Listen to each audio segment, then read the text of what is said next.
வணக்கம் குருஜி. வணக்கம் சார். சித்திரை மாதம், அதாவது தமிழ் வருட பிறப்பு முதல் மாதம். இதில் சூரிய பயிற்சி அப்படிங்கிறது ஒன்று இருக்குது. இந்த சூரிய பயிற்சிங்கிறது பொதுவான ஒரு கிரக நகர்வுகளை பற்றி சொல்லிடுங்க. சித்திரை மாதம் அப்படிங்கும்போதே அந்த நீங்கள் சொன்ன மாதிரி சூரிய பகவானோட பயிற்சி வந்துடும். ஏன் அப்படின்னா ஆக்சுவலாக பார்த்தீங்கன்னா எந்த கிரகங்கள் அப்படிங்கும்போது நம்ம பூலோகத்தில் இருக்கிறதுனால தான் இந்த பூமி வந்து நீள்வட்ட பாதையில் சுற்றுறதுனால தான் இந்த சூரிய பயிற்சி இதெல்லாம், செவ்வாய் பயிற்சி, சுக்கிர பயிற்சி இதெல்லாம். அந்த வகையில் இந்த சூரிய பகவான் மிக அற்புதமாக இதுவரைக்கும் மீன ராசியில் சனி பகவானோட சஞ்சரிச்சிருந்தார். உங்களுக்கே தெரியும், சனி பகவானும் சூரிய பகவானும் பகை. அப்போ அந்த இதுலேயே கூட ஒரு மாதம் இது பண்ணி உலக அளவில் பிரச்சனைகள், எல்லார் வீட்லேயுமே பிரச்சனைகள் கொஞ்சம் ஓரளவுக்கு ஓடிக்கிட்டு இருந்தது. இப்போ இந்த சூரிய பகவான் அற்புதமாக 14/4/2026 14/5/2026 வரைக்கும் கிட்டத்தட்ட 31 நாட்கள் அவர் வந்து மேஷ ராசிக்கு வர்றார். இந்த மேஷ ராசிங்கிறது காலச்சக்கர தத்துவத்தின்படி முதல் ராசி. அங்கே தான் சூரிய பகவான் அற்புதமாக உச்சமடைகிறார். மேஷ ராசியில் உச்சமடைந்து என்னென்ன பலாபலங்களை நம்ம கொடுக்க போகிறாருங்கிறத பற்றி நம்ம இப்போ தெளிவாக டிஸ்கஸ் பண்ணுவோம். முதன்மையான ராசி அப்படின்ற மேஷ ராசிக்கு இந்த சூரிய பகவானுடைய பயிற்சி சித்திரை மாதம் முழுவதும் இந்த தமிழ் மாதத்தில் என்ன மாதிரியான பலன்களை கொடுக்கும்? இந்த மேஷ ராசி அப்படின்னாலே கொஞ்சம் வேகம், அதே சமயம் விவேகமும் இருக்கும். அந்த விவேகத்தை அதிகமாக எடுத்துட்டாலே அவங்களுக்கு வெற்றி கண்டிப்பாக நிச்சயம்.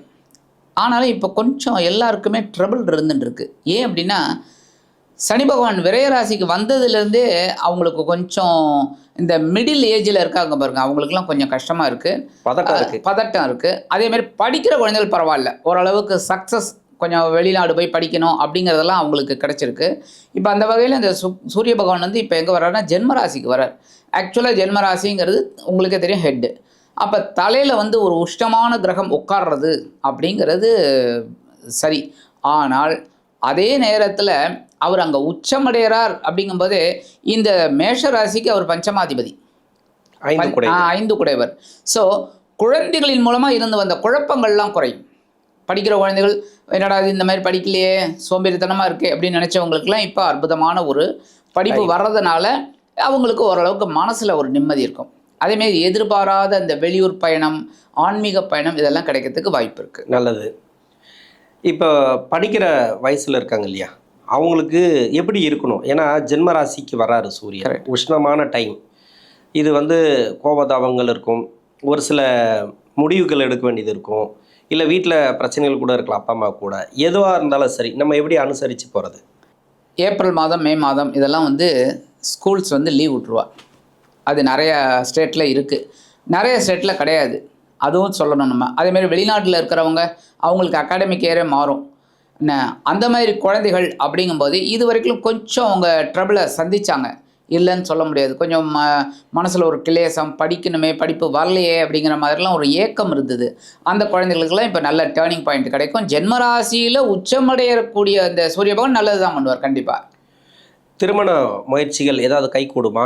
ஏன்னா இது வரைக்கும் விரயத்தில் இருந்தார் 5ஆம் அதிபதி, இப்போ ஜென்மராசிக்கு வராரு, ஏன்னா டிஸ்டர்ப் பண்ணுவாரா?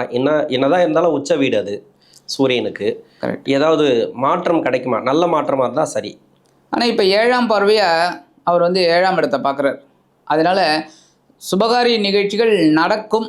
ஆனால் அதே சமயம் பற்றி அவங்களோட தசாபுக்தி அதெல்லாம் கரெக்டாக இருக்கணும். ஏன் அப்படின்னா குரு வந்து இப்போ 3ஆம் இடத்துல தான் இருக்கார். ஆமாம். என்ன 3ஆம் இடம் அப்படிங்கும்போதே கொஞ்சம் ஒரு இதுதான், ஒரு மத்தியமமான பலன் தான். சனி பகவான் விரயராசியில் இருக்கார். சில பேருக்கு கல்யாணம் ஆகிடும், 7 சனியில் கல்யாணமும் ஆகிடும். ஸோ சனி பகவானும் அனுகிரகத்தில் இருக்குது. அதே சமயம் இந்த சூரிய பகவானும் இந்த 7ஆம் பார்வையாக களத்திர ஸ்தானத்தை பார்க்குறதுனால மேக்சிமம் வாய்ப்புகள் இருக்குது. இவங்க அதை வந்து மிஸ்யூஸ் பண்ணாமல் அதை அவாய்ட் பண்ணிக்கணும். தொழிலும் வேலை வாய்ப்பும் இந்த ஒரு மாதம் வரைக்கும் எப்படி இருக்கும்? ஏன்னா வருஷம் பிறந்து முதல் மாதம் அவங்களோட எதிர்பார்ப்பு நிறைய இருக்கும். அப்போது முதலீடு அப்படி இல்லைனாக்கா வேலை, இது சார்ந்து எப்படி இருக்கும்? கண்டிப்பாக உத்தியோகத்தில் இருக்கிறவங்களுக்கு ஏகப்பட்ட குழப்பங்க. நிஜமாவே நிறைய பேருக்கு உத்தியோகம் போயிடுது, வேறு உத்தியோகம் தேடின்னு இருக்காங்க, அவங்களுக்கு சரியாக அமையலை. ஆனால் நிறைய பேர் உத்தியோகத்தில் இருக்கிறவங்கெல்லாம் வந்து ஏன்டா இந்த உத்தியோகத்தில் இருக்கோம், வேண்டாம் போ, வீட்டில் சும்மா கிடந்தாலும் பரவாயில்லை அப்படிங்கிற மாதிரி சிச்சுவேஷன் இந்த மேஷராசி அன்பர்களுக்கு நிறைய பேருக்கு வந்துடுச்சு.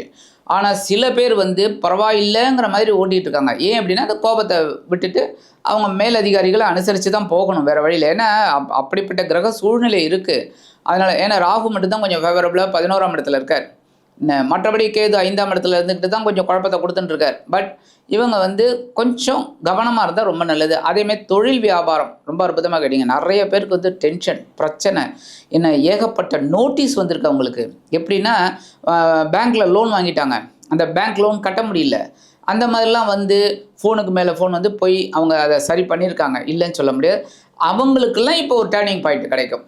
உத்தியோகத்தில் இருக்கிறவங்களுக்கும் சரி, தொழில் வியாபாரத்தில் இருக்கிறவங்களுக்கும் சரி, ஒரு டேர்னிங் பாயிண்ட் கண்டிப்பாக கிடைக்கும். ஏன்னா ஒரு ரிலீஸ் ஆகுது. இந்த சனி பகவானை விட்டு அவர் வெளியில் வரார், சூரிய பகவான். என்னதான் ஜென்மராசியில் வந்து உச்சமடைஞ்சால் கூட அந்த ஒரு நன்மையை கண்டிப்பாக செய்வார்.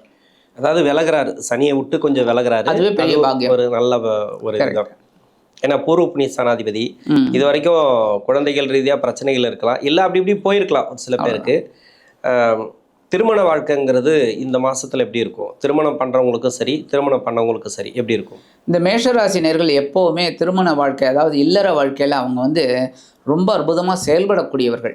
ஏன் அப்படின்னா இப்போ இவங்க கோபமாக இருந்தாங்கன்னா இவங்களோட வாழ்க்கை துணை கொஞ்சம் அட்ஜஸ்ட் பண்ணிட்டு போயிடுவாங்க, அது எந்த இதாக இருந்தாலும் சரி. அதே சமயம் அவங்க வந்து கொஞ்சம் கோபமாக இருக்காங்க, ஒரு டென்ஷனாக இருக்காங்க, ஏதோ ஒரு சண்டை வருது, சச்சரவு வருது, இவங்க அமைதியாக போயிடுவாங்க. அதனால தான் இவங்களுக்கு வந்து வண்டி ஓடிக்கிட்டு இருக்கு. அதே இது மெயின்டைன் ஆகும், ஒன்றும் பிரச்சனை இல்லை. இருந்தாலும் கொஞ்சம் எப்பவும் போல் இருந்தால் ரொம்ப விசேஷம். உடல் நலம், இன்னொன்று கடன் பிரச்சனை, எல்லாமே இது 6ஆம் இடம் சம்மந்தப்பட்டது. ஜென்மராசிக்கு வரக்கூடிய சூரியன் ஏதாவது ஒரு மாற்றத்தை கொடுப்பாரா? கொஞ்சம் பரவாயில்லைங்கிற மாதிரி வருங்க. ஏன் அப்படின்னா என்னதான் இருந்தாலும் 12ஆம் இடத்துல இருந்துட்டு இவங்களுக்கு 6ஆம் இடத்தை பார்த்தார். சனி பகவானும் பார்த்துட்டு இருக்கார், அதே சமயம் சூரியனும் பார்த்தார். ஏகப்பட்ட குழப்பம், டென்ஷன், தூக்கம் இல்லை. நிறைய பேருக்கு தூக்கம் போயிடுச்சு.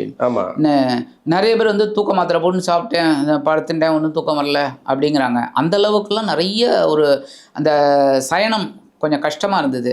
இப்போ அவங்களுக்கு கொஞ்சம் ரிலீஸ் கிடைக்கும். ஒரு 60% இவங்களுக்கு கொஞ்சம் நல்லபடியாக வரத்துக்கு வாய்ப்பு இருக்குது. ஏன் அப்படின்னா ஓரளவுக்கு இவங்களுக்கு அந்த டென்ஷன் குறையும். டென்ஷன் குறையும் போது ஆட்டோமேட்டிக்காக ஒரு நல்ல தூக்கம் வரும், நல்ல ஒரு நிம்மதி கிடைக்கும். கண்டிப்பாக புதிய முடிவுகளை எடுக்கலாமா? தொழில் சார்ந்தோ இல்லை வேலை சார்ந்தோ, வேலை மாற்றத்துக்கோ இல்லை தொழில் மாற்றத்துக்கோ இந்த மாதம் வந்து உகந்த மாதமா? ஏன்னா முதல் மாதம் சித்திரை அப்படிங்கிறது ஒரு எதிர்பார்ப்பு இருக்குல்ல, கரெக்ட். அது எப்படி இருக்கும்? இப்போ உத்தியோகத்தில் இருக்கிறவங்க தாராளமாக முயற்சி பண்ணலாம் புதிய வேலை. ஆமாம், புதிய வேலை கண்டிப்பாக. அதாவது உத்தியோகத்தில் இருந்துட்டு ஒரு குடைச்சல் இதாக இருக்குது, நான் வேறு வேலை மாறுறேன் அப்படின்னா அவங்க ஓகே. இல்லை இதுலேயே நான் அட்ஜஸ்ட் பண்ணிட்டு இருப்பேன்னா ஒன்றும் பிரச்சனை இல்லை, அப்படியே அவங்க மெயின்டைன் பண்ணட்டும். ஆனால் தொழில் வியாபாரத்தில் இருக்கிறவங்க இப்போ புதிய முதலீடு அதெல்லாம் பண்ணுறது கொஞ்சம் கவனமாக கொஞ்சமாக பண்ணுறது நல்லது. அவங்களுக்கு எப்படி கொண்டு போகிறதுன்னு. ஏன்னா குரு வந்து இப்போ 3ஆம் இடம், அப்புறம் ஜூனுக்கு மேலே தான் அவர் 4ஆம் இடத்துக்கு போகிறார். ஸோ அது வரைக்கும் கொஞ்சம் அவங்க வந்து இந்த பெரிய இன்வெஸ்ட்மெண்ட்டை தவிர்க்கிறது நல்லது. பரிகாரம், இப்போ என்ன பரிகாரம் பண்ணலாம் இந்த ஒரு மாதத்துக்கு? ஒரு நல்ல ஒரு கடன் பிரச்சனை தீர்றதுக்கோ, மன அமைதிக்கோ, ஏதோ ஒரு இது இப்போ எதுவுமே இல்லை, நல்லா இருக்காங்க அவங்களுக்கும் ஒரு பரிகாரம், கஷ்டப்படுறவங்களுக்கும் ஒரு பரிகாரம், இது மாதிரி பண்ணிங்கன்னா நல்லா இருக்கலாம் அப்படின்னா என்ன மாதிரியான பரிகாரம்? கண்டிப்பாக நான் சொல்கிறேன், இந்த பரிகாரம் பண்ணுறதுனாலே நீங்கள் சொல்ல மாதிரி அவங்களுக்கு கஷ்டம் அவ்வளோவா இல்லை அப்படின்னா அவங்களுக்கு நல்லபடியான இன்னும் கஷ்டம் நல்லபடியாக இல்லாமல் ஒரு முன்னேற்றம். அதேமாதிரி ஏற்கனவே கஷ்டப்பட்டு இருக்காங்க, அவங்களுக்கு இந்த கஷ்டங்கள்லாம் குறையும். அந்த மாதிரி என்ன பரிகாரம் அப்படின்னா கண்டிப்பாக கோதுமை தானம் பண்ணுறது ரொம்ப விசேஷம். கோதுமை மாவு கூட கொடுக்கலாம், தப்பு கிடையாது, நல்லது. ஏன்னா இப்போ கோதுமை வாங்கி அவங்க அரைச்சி அதெல்லாம் இது பண்ணுறது முடியாது. இல்லை இந்த புறாக்களுக்கு வந்து கோதுமை இந்த இது போடுறது ரொம்ப விசேஷம். இந்த மாதிரிலாம் அவங்க ஒரு பரிகாரம் பண்ணாங்களே, இது வந்து ஞாயிற்றுக்கிழமை பண்ணாலே போகும். காலையில் எழுந்து சூரிய நமஸ்காரம் பண்ணிவிட்டு சூரிய பவனை வழிபாடு பண்ணிவிட்டு இவங்க பண்ணாலே ரொம்ப விசேஷமாக ஒரு நல்ல முன்னேற்றம் கண்டிப்பாக கிடைக்கும். ஆக இந்த சின்ன பரிகாரம் இவங்க பண்ணாலே இந்த சித்திரை மாதம் சூரிய பெயர்ச்சி அற்புதமான ஒரு மாதமாக அமையும் என்று கூறி விடைபெறுகிறேன். நன்றி. நன்றி.